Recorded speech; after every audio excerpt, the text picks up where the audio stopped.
Hello everyone! Magluluto tayo ngayon ng dessert. Gagamit ako ng fresh corn. Tapos meron din ako dito ng barley mga kaibigan. Tapos coconut milk. Tapos gagamit din ako ng tapioca and sugar. And sugar mga kaibigan. Tapos nagbo-boil na rin ako dito ng water. So unahin muna natin yung water here. So, ilagay muna natin yung barley. Yung pinakauna.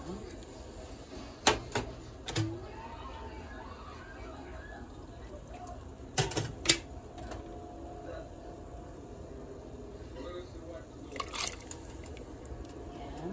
Boil lang po natin siya.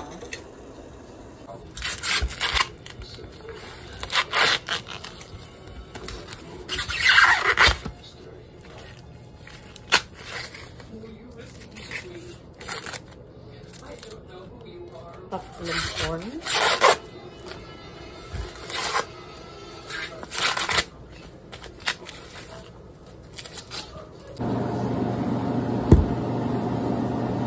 Lasan muna natin.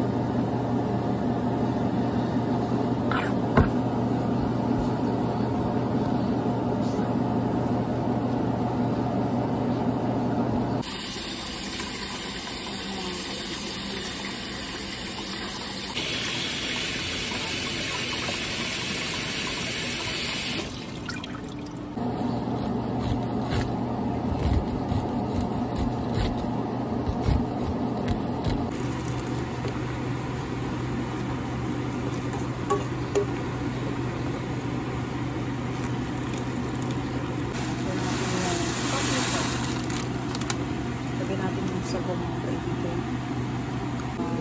Pakula lang natin ang konti. Medyo okay na rin yung tapioca here. Tapioca mga kaibigan. Pag lang natin. Yan po siya. Barley. So medyo malambot-lambot na rin siya. Ilalagay ko rin yung corn, fresh corn. Ayan. Ilagay natin lahat. Ayan.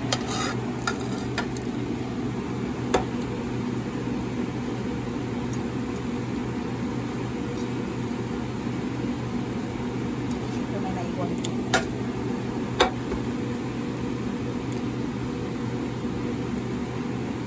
Tapos mix lang po natin.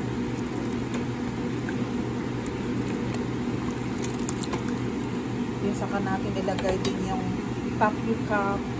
Lalagay din ako ng 1/2 cup ng sugar. Lagay natin. Pag kulang, dagdag. So, ayan ako mga kaibigan. May barley, may corn, tapos may tapioca pepper. So, yan po mga kaibigan. Ito yung pinaka the best na dessert. So, since wala naman ako ditong glutinous rice, so ang option na nilagay ko mga kaibigan is yung barley, which is maganda. Maganda po yung barley. Kung wala kang yung glutinous rice, pwede yung barley kasi the best din yun mga kaibigan. So, hayaan mo lang natin siyang kumulo lang natin. So, yan na po mga kaibigan. Wow! Kumukulo-kulo na siya. Ang ganda. Yan po mga kaibigan, no? So, ngayon, So, yan na po mga kaibigan. Of course. Yan. Tapos ilagay natin.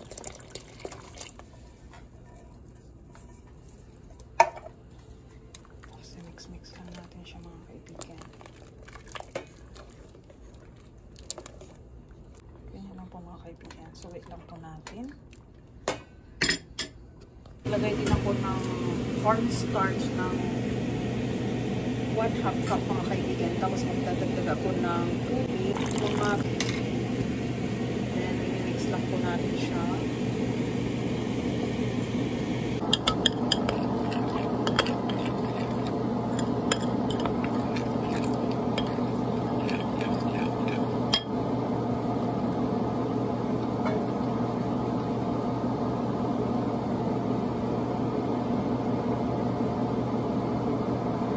kaibigan, nilagay ko siya sa tubig.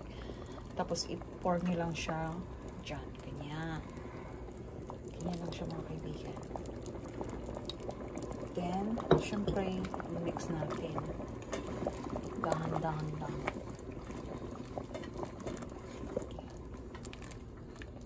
Yan, hanggang mag-thicken up ng konti. Ganyan po mga kaibigan.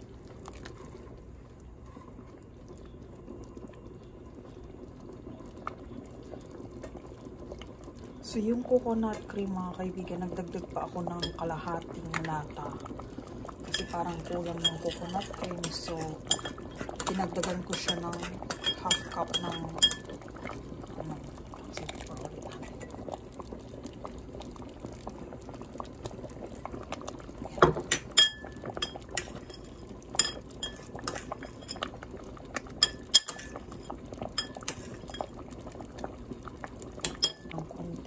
salt. Kunti lang po mga kaibigan. So, ganyan lang po mga kaibigan. Yan. So, lutuin lang natin siya ng mga 5 minutes. Tapos, okay na siya. Tikman ko lang muna mga kaibigan siya.